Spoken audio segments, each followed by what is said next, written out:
Si solo comercias con otros países, eso no es el máximo beneficio. El máximo beneficio proviene del saqueo. Y eso es lo que necesitan para reequilibrar su sistema. Necesitan una orgía de saqueo, como la que obtuvieron cuando cayó la Unión Soviética en 1991. El sistema capitalista global en ese momento también estaba en una crisis profunda. Y lograron restabilizarse temporalmente con una orgía de saqueo de los recursos de la Unión Soviética y de las repúblicas socialistas de Europa del Este. Ahora, Europa del Este se ha convertido básicamente en una colonia. Pero Rusia tuvo la fuerza y la capacidad de detener ese proceso, revertirlo y convertirse en un país soberano. Y esto es una anatemización para Occidente. Por eso están todos en pie de guerra y colaboran para destruir a Rusia. Y han hablado abiertamente de descolonizar Rusia. Da una manera repugnante de usar venir imperialista del contribuís que intenta ir sobre eso.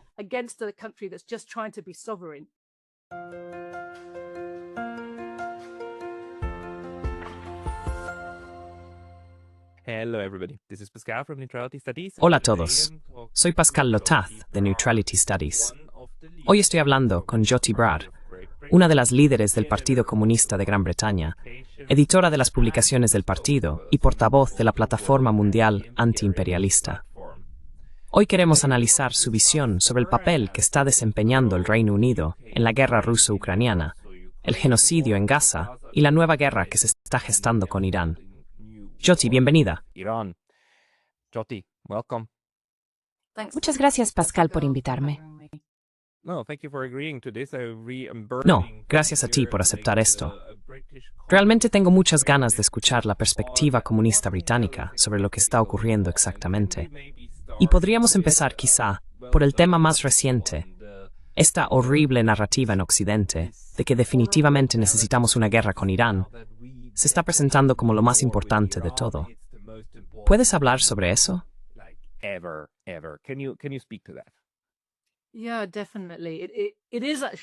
Sí, definitivamente. De hecho, es horroroso para quienes prestamos atención a la realidad en lugar de a los relatos, ver cómo esto vuelve a desarrollarse de una manera tan terrible y de una forma que viola todos los principios de humanidad, de justicia, de derecho internacional. Pero en el fondo estamos viendo una especie de repetición, ¿no?, de la preparación para la guerra en Irak o de los primeros días de la guerra contra Irak en 2003. Por supuesto, hubo varias guerras contra Irak, como también las ha habido contra Irán. Pero esta avalancha de propaganda está destinada a preparar a la población aquí para la idea de que, como has dicho, simplemente debemos hacer algo.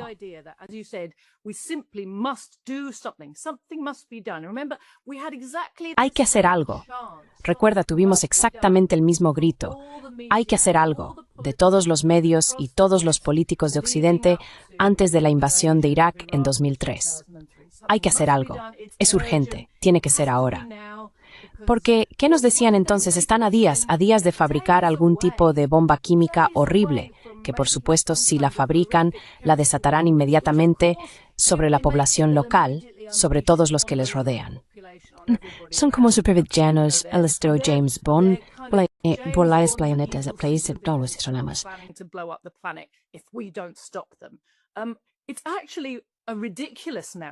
En realidad, es una narrativa ridícula.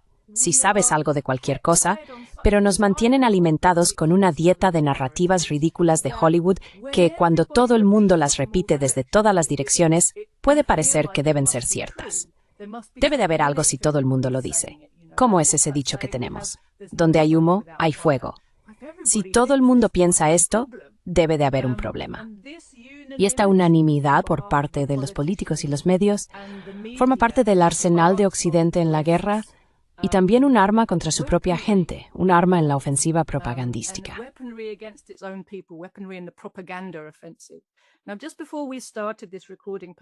Ahora, justo antes de empezar esta grabación, Pascal, estábamos hablando, ¿verdad?, sobre la importancia de la propaganda y las operaciones psicológicas en una guerra imperialista, y de cómo a través de esta propaganda confunden y manipulan a su propia gente para que si no apoyan completamente la guerra, al menos estén lo suficientemente confundidos como para no oponerse de manera significativa, principalmente para que estén simplemente confundidos y sumisos, callados, y permitan que sigan adelante con su agenda y utilicen los recursos del país de esta manera, y a las personas. Por otro lado, su operación psicológica está dirigida a abrumar y aterrorizar a la población objetivo, haciéndoles sentir que ya han perdido, que no pueden defenderse de ninguna manera, y que su propio gobierno que intenta defenderles es su enemigo.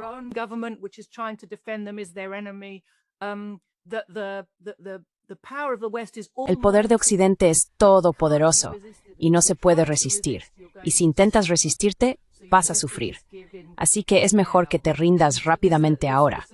Es una bestia de dos cabezas, y lo que estamos viendo es una enorme cantidad de desinformación. Personas como tú y yo, que hemos estado intentando seguir los acontecimientos en este momento, encontrarán que es muy difícil obtener información concreta y real. Hay tanta guerra psicológica en marcha, especialmente desde Occidente, dirigida a desmoralizar y confundir a quienes intentan encontrar la verdad, que es muy difícil discernir lo que realmente está ocurriendo. Pero una cosa que podemos hacer es dar un paso atrás y observar todo el marco y los principales pilares de la narrativa que nos están presentando.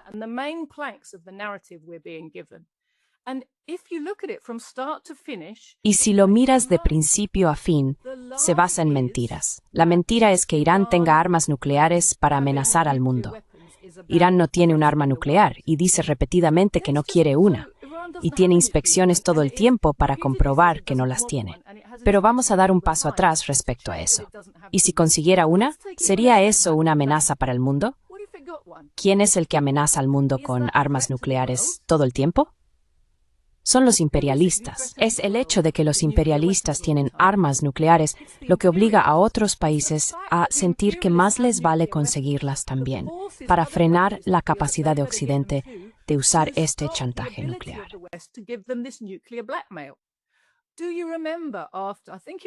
¿Recuerdas creo que fue después de Libia, no soy muy bueno recordando nombres exactos, puede que haya sido Hillary Clinton quien básicamente admitió en público: atacamos Irak porque no tenía armas nucleares, atacamos Libia porque no tenía armas nucleares y no atacamos a la RPDC porque sí las tenía. La RPDC no ha lanzado un ataque nuclear al mundo, no lo está intentando. La RPDC, Corea del Norte, está intentando asegurarse de que no la ataquen con armas nucleares. Sabemos por todas las declaraciones que han hecho durante décadas que ha habido varios momentos en los que Estados Unidos sintió que su dominio nuclear era lo suficientemente fuerte como para intentar usar armas nucleares después de haberlas usado en Japón.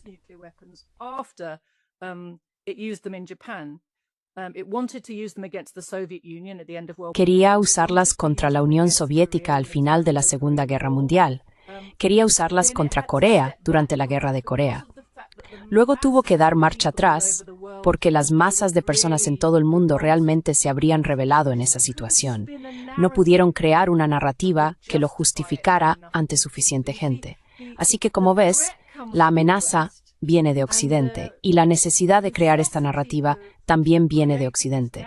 En particular, vivimos en un clima posterior a la Segunda Guerra Mundial en el que, debido a la influencia del bloque socialista en el establecimiento de normas internacionales aceptadas, los tribunales de Nuremberg establecieron una serie de principios que han sido aceptados por todo el planeta como marco para un verdadero derecho internacional.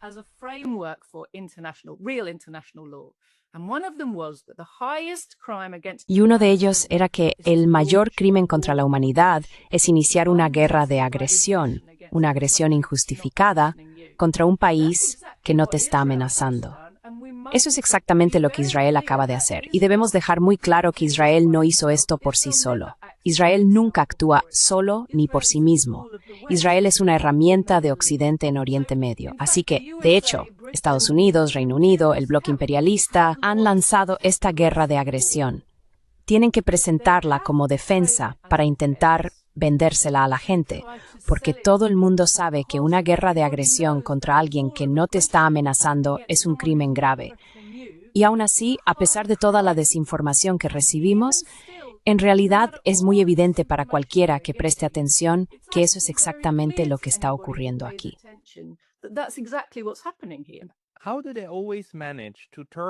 ¿Cómo es que siempre logran darle la vuelta a todo, o girarlo 180 grados cuando lo necesitan? Porque durante los últimos 3 años, el bloque occidental ha estado gritando a los 4 vientos que esta era una guerra de agresión no provocada que Rusia lanzó contra Ucrania y que no podemos tolerarlo.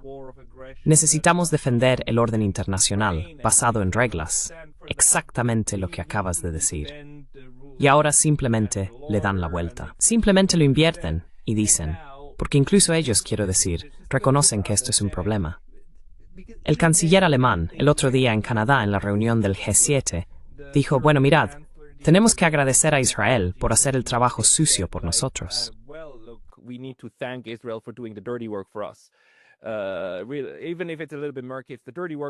Aunque sea un poco turbio, es el trabajo sucio. Es necesario. Es por una buena causa, porque el régimen de los mulás es pura maldad. Así que es bueno que alguien tenga el valor de hacer esto. Y lo hacen. Y por supuesto, las cadenas de televisión y demás son esos megáfonos del poder, ¿verdad? Lo apoyan. Pero esto en realidad acaba calando, ¿no? Y algunas personas lo aceptan. ¿Cómo te explicas que esto sea posible en una población informada o en una población que cree estar informada?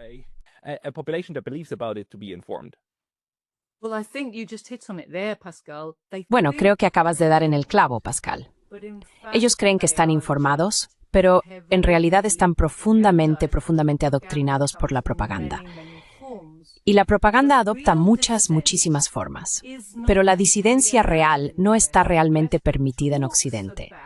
Occidente, que desde la Segunda Guerra Mundial ha hablado de ser el hogar de la libertad y la libertad de expresión y todas estas cosas, nos dice que tenemos estos derechos. Pero si intentas ser alguien como yo, alguien que realmente sea los funcionarios, que llevara a la clase trabajadora a este sistema, descubrirías que esto fuera de los límites, o eras quien se te aceptado.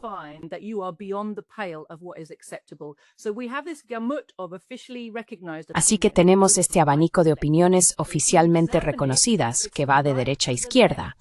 Pero si lo examinas, es la derecha a la izquierda del imperialismo. No se permite nada más allá de eso. No se permiten discursos ni ideas antiimperialistas o socialistas, no se permiten. Y eso ha sido una política general desde la Segunda Guerra Mundial. Así que tenemos muchas variedades de propaganda proimperialista, muchas marcas de partidos políticos proimperialistas. Pero en el fondo todo es lo mismo. Solo cambia el color que marca este adorno que lo rodea. Recuerdo haber dado cuenta de esto muy claramente en la cátedra Libia.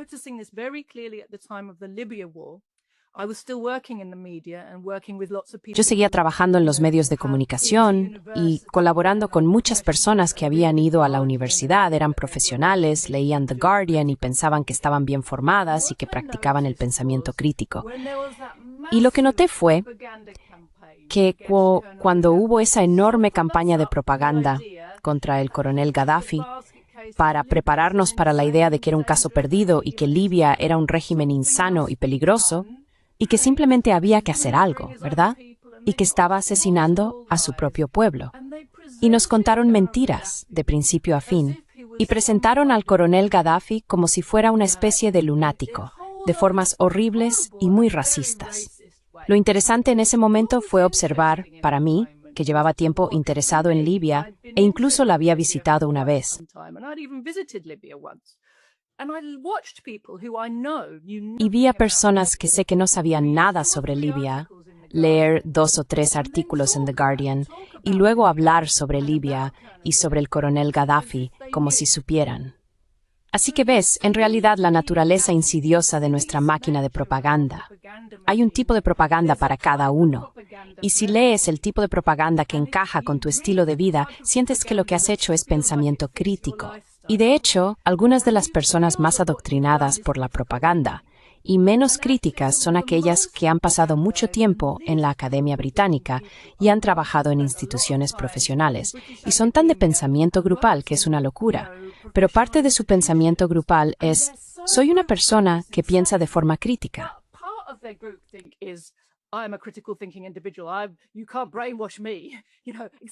No puedes lavarme el cerebro, excepto que todos lo dicen al unísono sobre lo poco manipulados que están.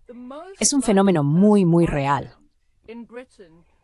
Las personas más propensas que he encontrado en Gran Bretaña a escucharte cuando les dices que les están mintiendo y que quienes les mienten intentan manipularles en contra de sus propios intereses son personas más pobres, de clase trabajadora, que escuchan eso y dicen, sí, creo que hay algo en lo que dices. Cuanto más educada, más profesional, cuanto más implicación tiene la gente en el sistema, más han absorbido un tipo de propaganda que dice, no puedes lavarme el cerebro. Es una máquina muy sofisticada.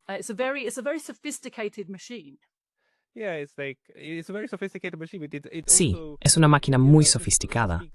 También refleja la manera en que conceptualizamos lo que significa estar informado, lo que significa ser un buen pensador, ¿verdad?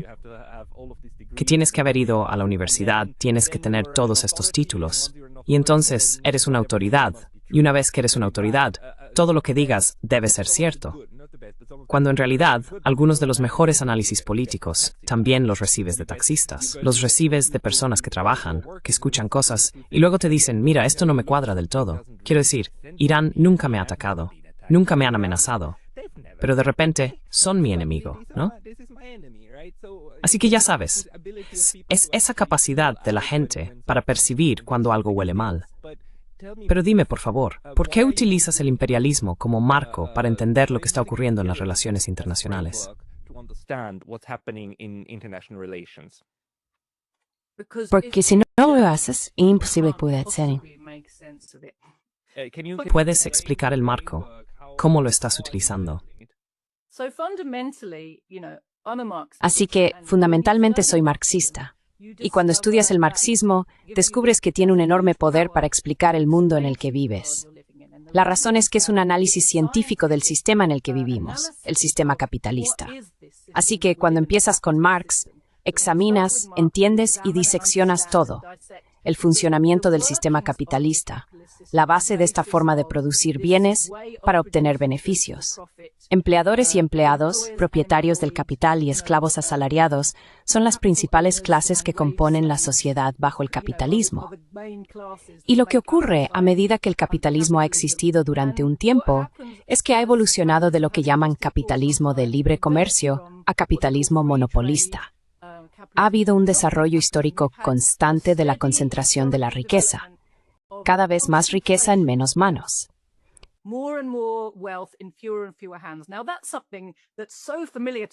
Ahora, eso es algo tan familiar para nosotros hoy en día que casi no lo notamos ni pensamos en ello. Porque el mercado mundial, el mercado capitalista, se convirtió en un mercado monopolista, capitalista imperialista, hace más de 100 años. Lenin escribió la definición definitiva de lo que es el imperialismo. No voy a repasar eso ahora, pero él mostró cómo unos pocos países que se convirtieron en capitalistas primero habían desarrollado sus reservas de capital hasta tal punto que necesitaban exportar capital para mantener la rentabilidad. Pudieron hacer eso con el resto del mundo porque eran más avanzados económica y tecnológicamente. Así que pudieron aprovechar el atraso relativo, especialmente el atraso relativo en tecnología, para dominar países de todo el mundo y convertirlos en fuentes de materias primas y de obtención de beneficios.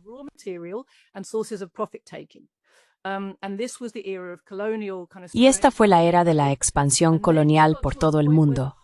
Luego se llegó a un punto en el que el mundo entero se había convertido básicamente en un gran mercado capitalista. En ese momento emergen las contradicciones que están integradas en el sistema del imperialismo, cuando empobreces a las masas, pero también produces de una manera en la que produces más y más todo el tiempo. Pero las personas que producen toda esa riqueza reciben una proporción muy pequeña de la riqueza que generan. Lo que se crea es una crisis de sobreproducción. Se genera una situación en la que los bienes que se han producido no pueden venderse porque las personas que necesitas que los compren, las masas, han sido empobrecidas. Así que el mercado se reduce mientras la cantidad de bienes que produces aumenta.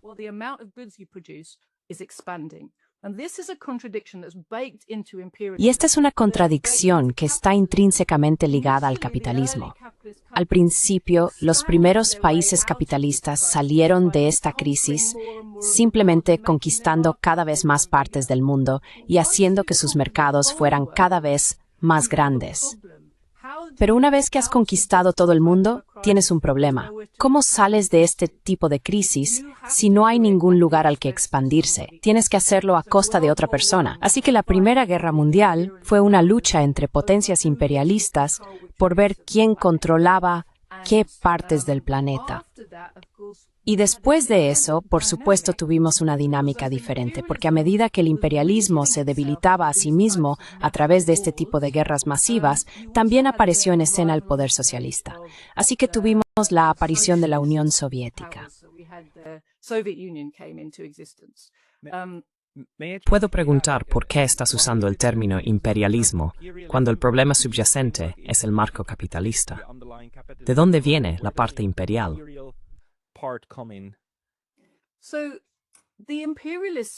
Así que los imperialistas son las potencias capitalistas dominantes del mundo, y fueron ellos quienes desarrollaron el capitalismo primero.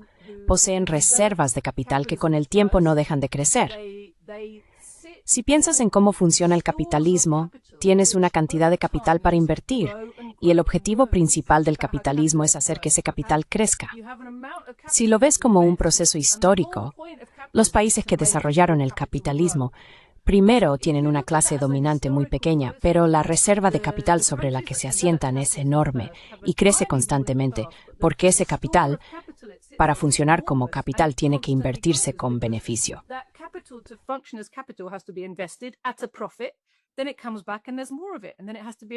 Luego vuelve y hay más, y entonces tiene que invertirse de nuevo. Pero ahora tienes más para invertir con beneficio, y vuelve otra vez. Así que esta lucha por hacer crecer tu capital también significa que los países que llegaron primero están sentados sobre esto, han creado una máquina para extraer riqueza de todo el mundo. Y eso es lo que tienes que entender cuando miras alrededor del planeta. Unos pocos países y unas pocas clases dominantes están en decir esa reserva históricamente acumulada de riqueza en sido extraídas al resto del mundo.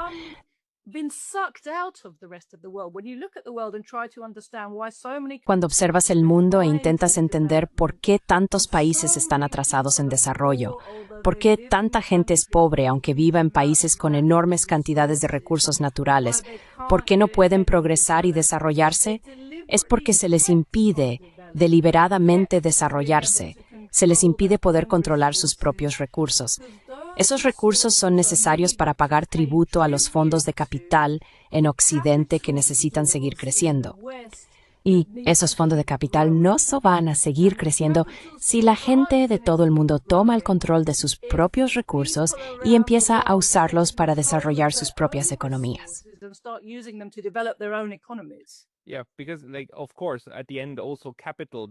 Sí, porque por supuesto, al final el capital no son solo cosas que puedes comprar.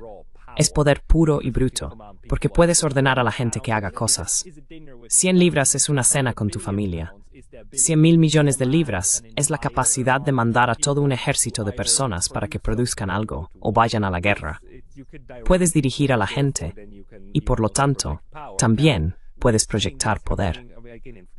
Ahora estamos viendo que esto vuelve a suceder ante nuestros ojos. Vemos cómo Elon Musk pasó de ser simplemente rico a ser increíblemente influyente. Y estamos viendo cómo el dinero compra poder político y viceversa.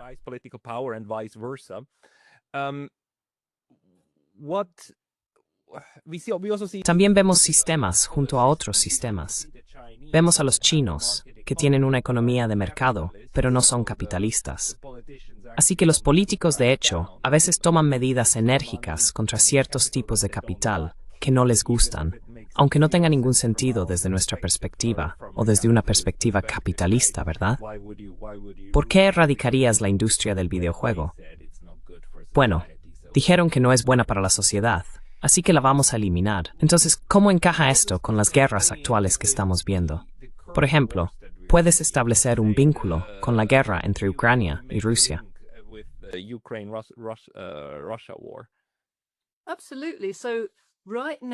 Absolutamente. Ahora mismo, el sistema capitalista global está en una enorme crisis de sobreproducción y está intentando desesperadamente salvarse.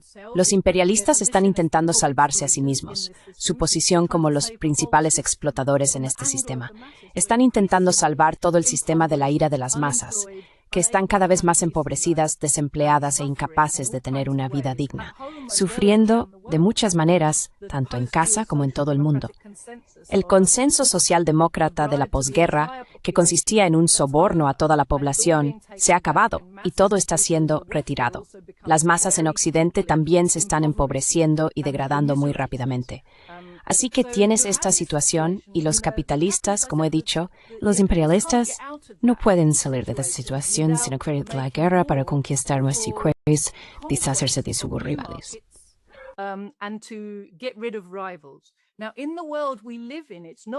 Ahora, en el mundo en el que vivimos, no es el mundo clásico de solo potencias imperialistas dominando el globo.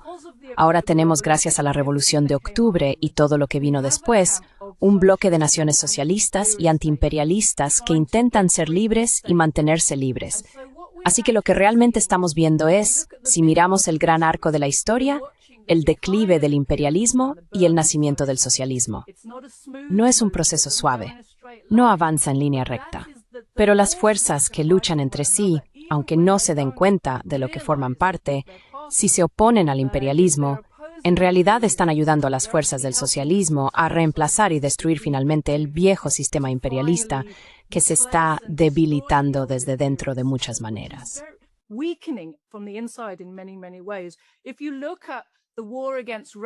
Si observas la guerra contra Rusia, es una guerra para controlar los recursos de Rusia y deshacerse de un gobierno en Rusia que mantiene al país soberano y antiimperialista.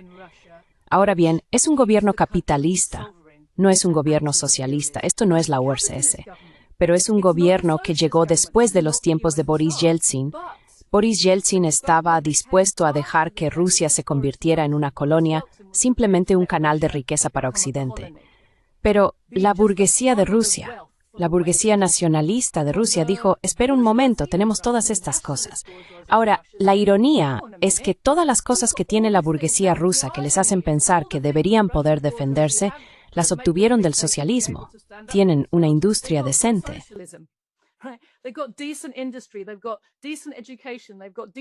Tienen una educación decente. Tienen una infraestructura decente. Aunque todo eso ha sufrido graves daños por lo que ocurrió tras la caída de la Unión Soviética, cuentan con los medios, el conocimiento y la capacidad para valerse por sí mismos.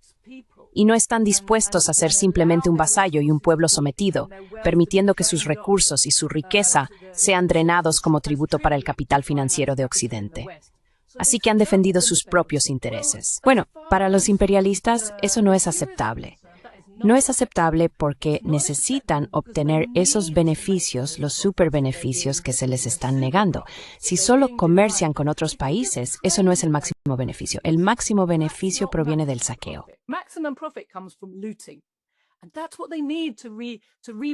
Y eso es lo que necesitan para reequilibrar su sistema. Necesitan una orgía de saqueo como la que tuvieron cuando cayó la Unión Soviética en 1991. El sistema capitalista global en ese momento también estaba en una crisis profunda y lograron estabilizarse temporalmente con una orgía de saqueo de los recursos de la Unión Soviética y de las repúblicas socialistas de Europa del Este. Ahora, Europa del Este se ha convertido básicamente en una colonia, pero Rusia tuvo la fuerza y la capacidad de detener ese proceso, revertirlo y convertirse en un país soberano. Y esto es una herejía para Occidente, por eso están todos tan alterados y colaboran para destruir Rusia. Y han hablado abiertamente hablan de descolonizar Rusia.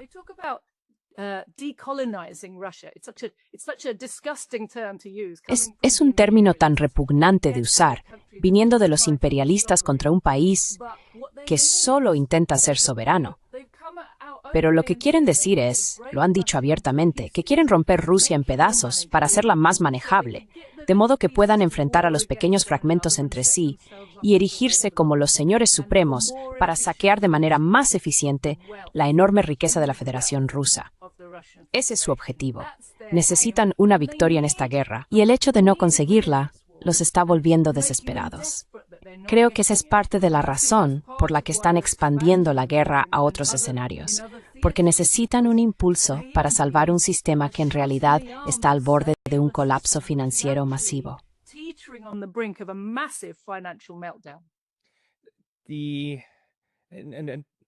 La cuestión es que, además, estas guerras crean una economía de guerra, ¿verdad? Y en realidad, ya sabes, no solo las armas que se están utilizando, sino que también generan algo de empleo y demás. Pero, por otro lado, también destruyen parte de la riqueza. Quizá puedas hablar sobre eso. Pero tengo otra pregunta que me ronda la cabeza desde hace tiempo. Hace unos meses, tuve una charla con una marxista sueca, y cuando hablé con ella, utilicé el término globalistas.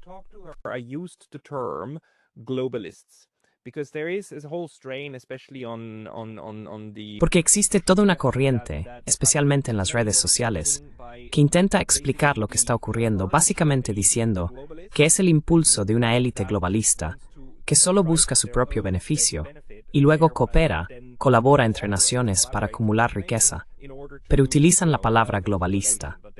Y luego, esta colega nuestra marxista señaló que este es un concepto de derechas. Por eso ella dijo que utiliza imperialismo para explicar esto. ¿Estás de acuerdo con eso? Y puedes, porque no tuve tiempo de profundizar con ella, puedes ampliar esta forma de enmarcar un fenómeno similar que de alguna manera estamos intentando comprender.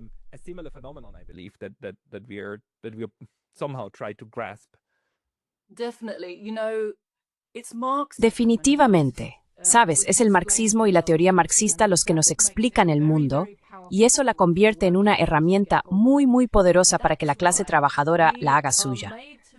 Por eso se nos induce a sentir aversión hacia el uso de términos marxistas, que son muy científicos y precisos. Tienen definiciones adecuadas y puedes explicarlas, puedes ilustrarlas y mostrar lo que significan en el mundo. Puedes conectarlas con una comprensión más amplia de la sociedad de clases y la explotación, con las herramientas y el entendimiento necesarios que la clase trabajadora necesita para liberarse y crear una sociedad socialista.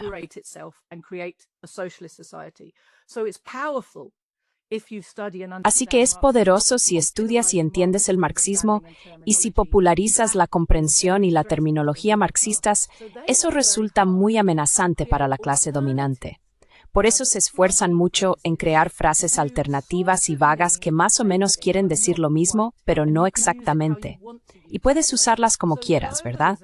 Así que globalismo es utilizado por mucha gente, y más o menos significa lo que ellos quieran que signifique. Pero están señalando el hecho existe cooperación entre los super ricos en la ciudad como en las otras zonas imperialistas del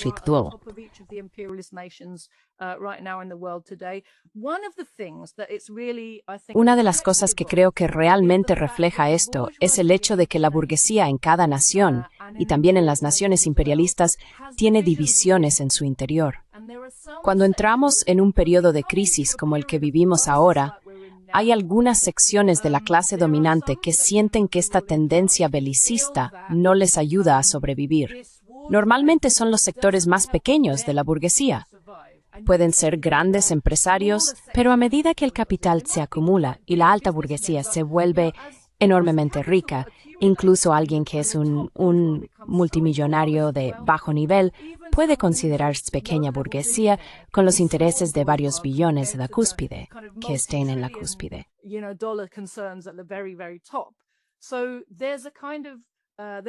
Así que existe una animosidad hacia la agenda que se percibe como promotora de la acumulación de capital, de tal manera que incluso la gran burguesía se ve perjudicada por ella. Ahora bien, si piensas en la democracia en Occidente, es una democracia burguesa. Lo que eso significa es que es una democracia para quienes pueden permitirse acceder a ella. Así, en los periódicos y en los documentos de debate que circulan entre la burguesía, se reflejan tendencias de pensamiento entre facciones rivales de la clase dominante. El capitalismo es un sistema caracterizado por la competencia. E incluso cuando una clase se une para reforzar su posición frente a otros países o frente a su propia población trabajadora, también está siempre luchando como gatos en un saco por la supremacía entre ellos mismos y buscando oportunidades para superarse y sacar ventaja sobre sus rivales dentro de su propia clase.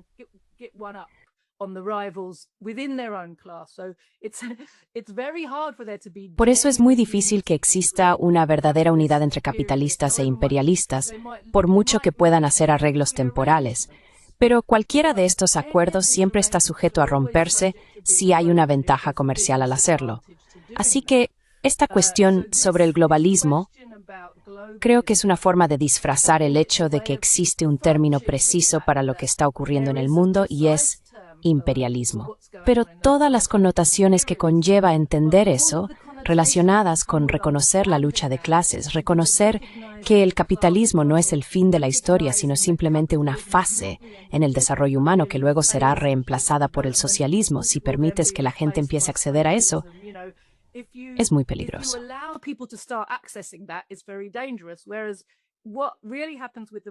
Lo que realmente ocurre con la clase dominante cuando está luchando entre sí es que intenta atraer a sectores de la clase trabajadora a su lado. Así que trata de envolver su mensaje de una manera que parezca, estamos de vuestro lado. Muy a menudo verás que pequeñas fuerzas burguesas en un país presentan su mensaje de forma que intenta atraer a una parte de la clase trabajadora y la pequeña burguesía como si fuera sentido común. No nos gustan estos grandes capitalistas más que a vosotros. Lo que realmente quieren decir es que les gustaría convertirse en esos grandes capitalistas. Pero siempre es importante para la clase dominante poder contar con el apoyo de sectores de la clase trabajadora. Realmente no puede hacer mucho sin ese apoyo.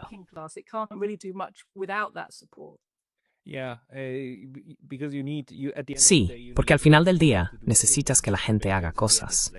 Porque de nuevo, se trata de quién hace qué y quién se conforma con tener poco. Y para que unos pocos tengan mucho, necesitas que muchos tengan poco. Pero luego vemos cómo funciona el mundo internacional y cómo este constante asedio de militarismo y violencia masiva, que es lo que más me preocupa. ¿Cómo es posible que no podamos salir, que no podamos romper con la violencia masiva, a pesar de los esfuerzos para lograrlo? Las Naciones Unidas son un esfuerzo para lograrlo. La idea de los derechos humanos es un esfuerzo para lograrlo.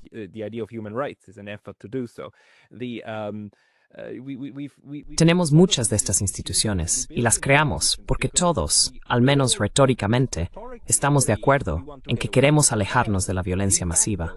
De facto, no lo estamos haciendo. Sigue cambiando de forma y de nombre, y renombramos el derecho de guerra como derecho internacional humanitario, porque suena un poco mejor, pero mantenemos los mismos conceptos. Y en realidad, tienen un propósito, ¿verdad? Tienen el propósito de reducir la violencia, incluso cuando estalla la biomasiva. ¿Tienes alguna manera de entender esto? Aparte del hecho de que los imperialistas simplemente mienten constantemente.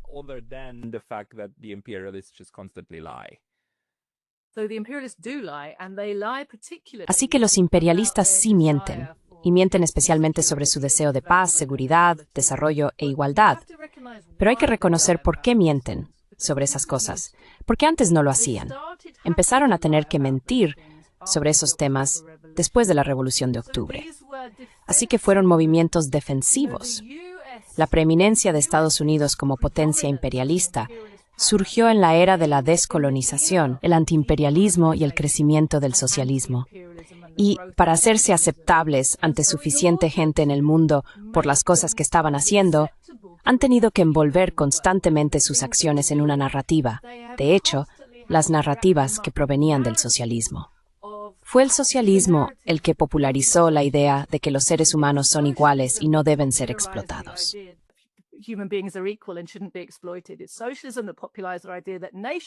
Es el socialismo el que popularizó la idea de que las naciones son iguales y no deberían tener relaciones desiguales.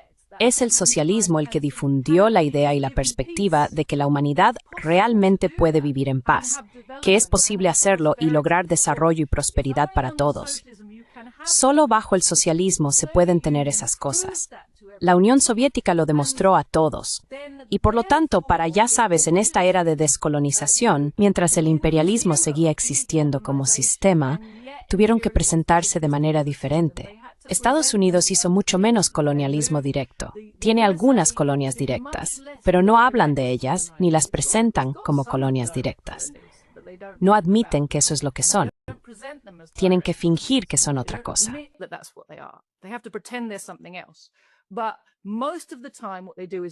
Pero la mayoría de las veces lo que hacen es una dominación neocolonial.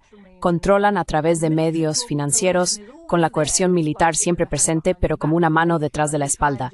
Intentan simplemente usar su dinero para sobornar a suficientes líderes y mantenerlos de su lado, y crear situaciones que mantienen a los países esclavizados, endeudados e incapaces de defenderse, de proteger a su gente y de defender sus recursos. Así que hay que mirar estas instituciones y esta aceptación de ciertas ideas como una postura defensiva. Y en muchos sentidos esto demuestra que el imperialismo está en una posición más débil que antes de la Primera Guerra Mundial, porque los imperialistas solían alardear abiertamente de que eran superiores, solían decir abiertamente cosas como, ya sabes, que las mujeres no pueden hacer lo mismo que los hombres.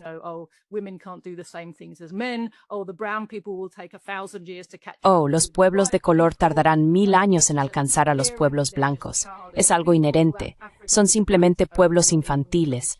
Los africanos, de hecho, ni siquiera son seres humanos completos. Podían decir abiertamente todo tipo de cosas que ahora no se atreverían a decir, aunque siguen pensándolo y comportándose de esa manera. Así que la hipocresía existe porque constantemente nos enfrentamos a la realidad de lo que realmente piensan a través de lo que hacen y de cuáles son sus verdaderos fines y objetivos. Y su verdadera actitud hacia los seres humanos, que es exactamente la misma que en la Primera Guerra Mundial, cuando los generales de la clase dominante enviaban a miles de hombres de clase trabajadora frente a las ametralladoras a diario.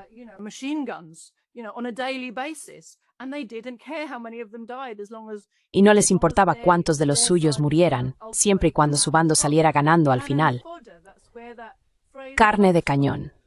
De ahí viene esa expresión. Pues bien, el hecho es que ahora tienen que intentar conseguir su carne de cañón en otros lugares, porque las implicaciones revolucionarias de seguir utilizando a sus propias poblaciones de esa manera son bastante aterradoras, en realidad, para los imperialistas. Es algo que intentan evitar. Así que sí, creo que hay que ver la ONU.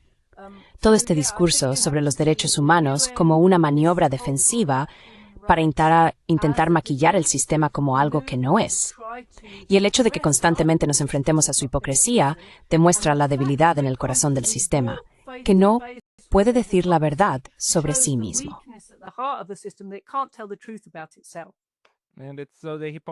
Así que la hipocresía no es estupidez. Es una función de la manera necesita presentarse, pero luego actuar de forma diferente. De lo contrario, no tendríamos este sistema. Exactamente. Si actuaran de acuerdo, estarían corrigiendo el socialismo.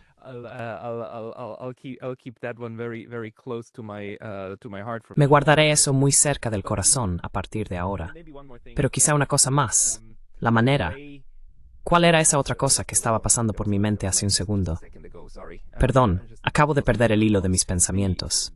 Esta necesidad y ansia constante de producir violencia como medio, también para la capacidad productiva. Quiero decir, en algunos círculos, hablo mucho con personas que intentan entender el llamado complejo militar industrial, o se pueden añadir algunas palabras más, como complejo militar industrial de think tanks académico-mediático. Es decir, se puede hacer más largo, pero la idea es la misma. Tienes toda una industria donde los engranajes encajan entre sí. En un extremo, producen grandes beneficios, en el otro, producen muerte masiva. Y eso es también lo que rige el sistema. ¿Crees que eso también forma parte intrínseca de este sistema imperialista? ¿O es un análisis demasiado limitado de cuál es el problema?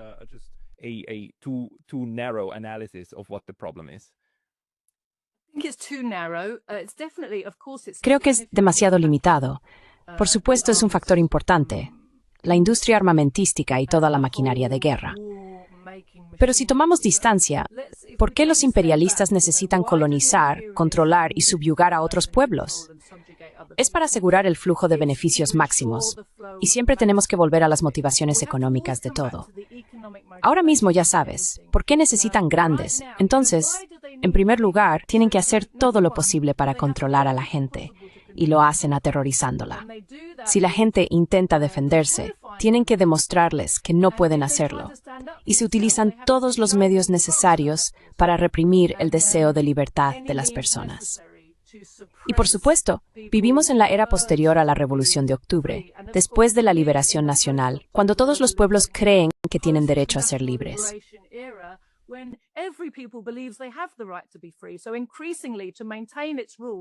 Así que, cada vez más, para mantener su dominio, los imperialistas tienen que ser cada vez más sanguinarios. Ya nadie siente que esté justificado ser colonizado y saqueado. No van a soportarlo en silencio. Así que no hay otra salida.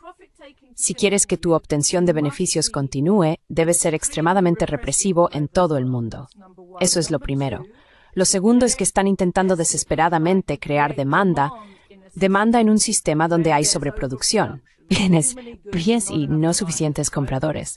Así que, para crear demanda, una de las cosas que haces es una orgía de destrucción. La destrucción es realmente importante. Mira la Segunda Guerra Mundial. Algunos de los bombardeos que ocurrieron justo al final no tenían nada que ver con derrotar al enemigo y todo que ver con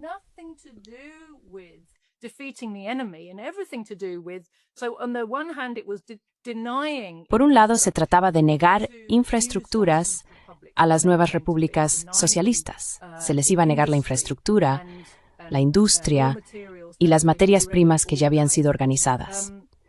En el lado de Alemania Occidental, se trataba mucho más de crear una situación en la que todo tuviera que ser reconstruido, y entonces entrarían los contratistas. Fíjate en lo importante que esto era para los imperialistas. Al final de la guerra de Irak, ¿por qué dos cosas estaban luchando? La primera era quién iba a desarrollar la riqueza petrolera de Irak, y la segunda, quién iba a conseguir los contratos de reconstrucción. ¿Verdad? Porque esto creaba demanda para sus actividades.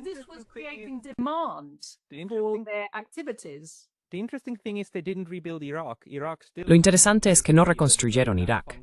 Irak sigue teniendo un sistema eléctrico que básicamente no funciona. Irak sigue estando, de forma indirecta, bajo control directo de Estados Unidos.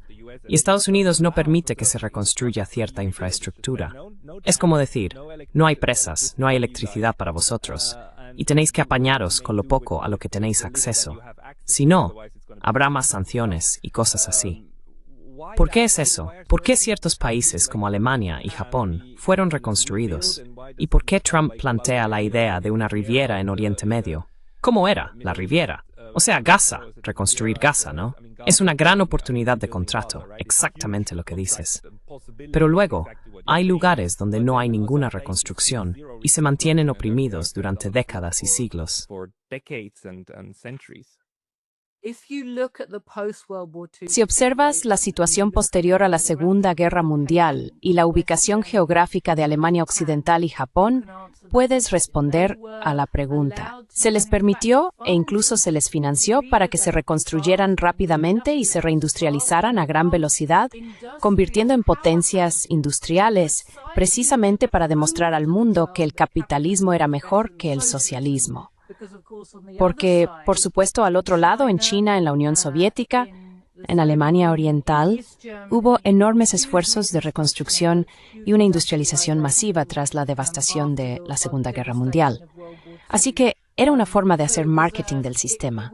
Y también, ya sabes, ambos países eran bases para un gran número de tropas estadounidenses.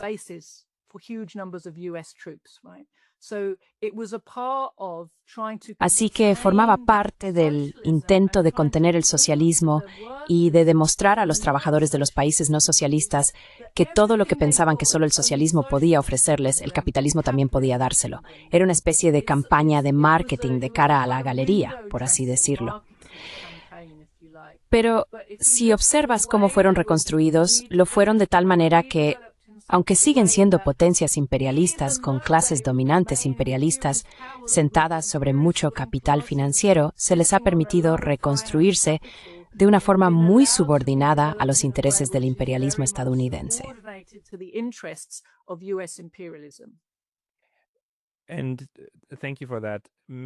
Gracias por eso. Quizás una última cosa, volviendo a Gran Bretaña. Hubo un momento en que parecía que Jeremy Corbyn Jeremy Corbyn era el líder del Partido Laborista. Y Jeremy Corbyn, en muchos aspectos, tiene para mí un enfoque muy sensato hacia la política social y también hacia la política y las relaciones internacionales. Fue apartado del poder a raíz de estas acusaciones de antisemitismo, y luego una gran parte del partido fue purgada, incluyendo a muchísimos judíos. ¿Fue un intento del sistema de expulsar algo que no funcionaba, o algo que se acercaba a la forma en que tú ves el mundo? ¿O cómo interpretas lo que le ocurrió a Corbyn?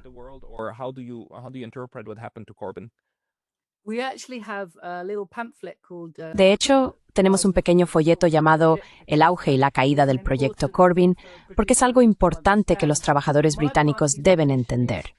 La posición de mi partido es que no había manera de que Jeremy Corbyn pudiera haber cumplido ninguna de las cosas que prometía a la gente. Lo primero que hay que entender es que el Partido Laborista es un partido imperialista. Siempre lo ha sido, desde el principio, un partido específicamente antisocialista y procapitalista. Siempre ha servido a los intereses del imperialismo británico. El primer gobierno laborista, allá por 1924, estaba bombardeando Irak, encarcelando y persiguiendo a comunistas en la India, llevando a cabo campañas de terror masivo en las colonias y de forma específica y abierta, diciendo a la clase dominante, el imperio está seguro en nuestras manos.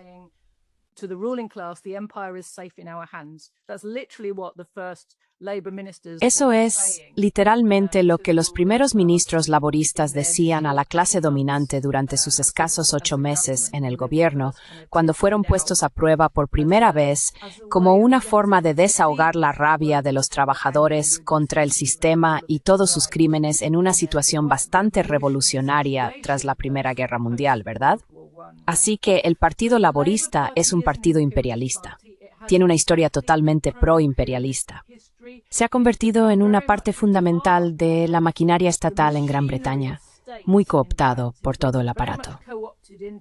Tenemos, como en otros lugares, este tipo de duopolio entre el principal partido del poder y el partido secundario, y el Partido Laborista sustituyó al Partido Liberal en un momento en que la ira de la clase trabajadora necesitaba algún tipo de escape.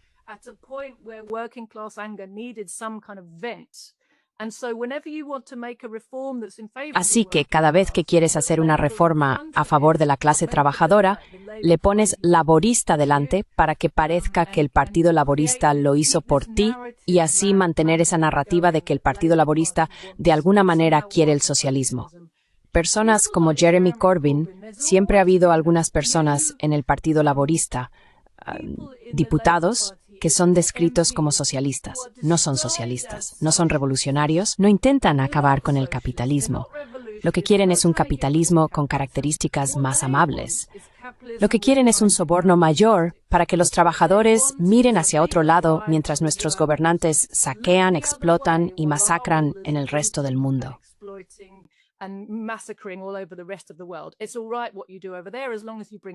Está bien lo que haces allí mientras traigas un poco más de eso de vuelta a nosotros. La dificultad para Jeremy Corbyn en particular es que siempre ha desempeñado el papel de la minoría constantemente derrotada.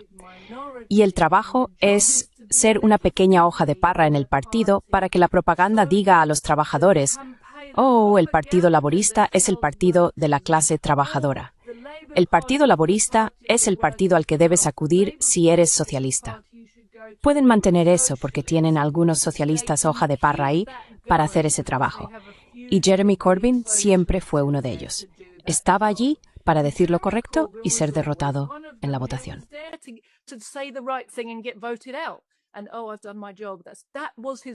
Y bueno, he hecho mi trabajo. Esa fue su carrera profesional. Le pagaban por hacer ese trabajo. Es un papel bastante insidioso porque finges ser algo que en realidad no eres. Así que Jeremy Corbyn nunca fue el amigo de los trabajadores que se presentaba como tal. Lo interesante de ver en la campaña contra él en realidad fue la forma en que, porque presentó un conjunto de demandas bastante populares que en realidad eran muy moderadas, socialdemócratas moderadas, pero lo hizo en un momento de crisis económica cada vez más profunda. La clase dominante no puede costear esas demandas, aunque sean bastante moderadas. No son realmente enormes. No nos estaban devolviendo completamente a 1945. No estaban revirtiendo toda la austeridad y todos los recortes que hemos visto, pero de alguna manera estaban diciendo, ¿no podríamos abordarlos un poco? Por favor, eso no era aceptable. Pero había dos cosas más que eran mucho menos aceptables. Una era que Jeremy Corbyn era el miembro del grupo parlamentario socialista laborista que había sido designado como el amigo de Palestina. Así que siempre estaba presente en cada evento de solidaridad con Palestina, haciendo su típico discurso de «oh, las cosas son injustas y no está bien», y por eso no se le podía volver a presentar ni empaquetar como sionista.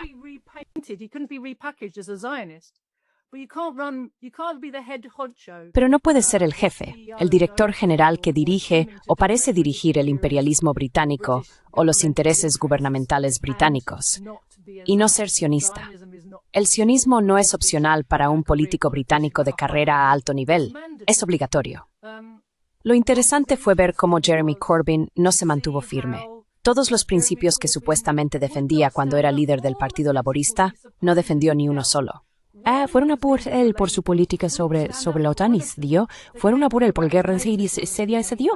Fueron a por ello por armas nucleares, se dio. Por el Brexit.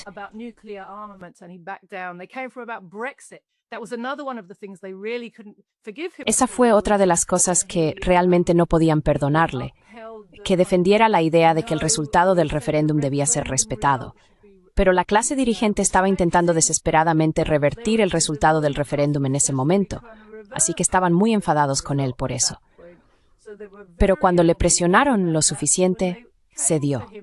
Ahí fue donde perdió la lealtad de un gran número de trabajadores, que hasta entonces realmente sentían cierto optimismo y esperanza en su campaña. Después de eso, pensaron que era simplemente otro de esos cobardes que no se atreven a plantar cara. Lo mismo ocurrió con la campaña sobre el antisemitismo.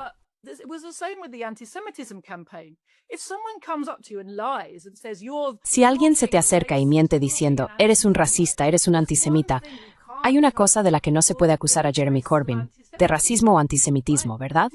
Se defendió y dijo, no, esto es una mentira. Ni yo, ni los miembros de mi gabinete, ni nuestro partido somos inherentemente antisemitas. No, no lo hizo. Dijo, oh, lo siento, oh, lo siento, oh, lo siento. Y cuanto más pedía perdón y se echaba atrás, más iban a por él. Le persiguieron ahí, le persiguieron. Y mientras fui el líder, hubo un enorme caso brujas en todo Puerto Vallarta para que persona por personas en anexionarios mi el líder que el facilitó que eso ocurriera. De acuerdo. Muchas gracias por eso. Quiero decir, realmente necesitaba esta perspectiva sobre lo que le ocurrió allí. Jyoti, si la gente quiere seguirte y leer tus escritos y publicaciones, ¿a dónde deberían ir?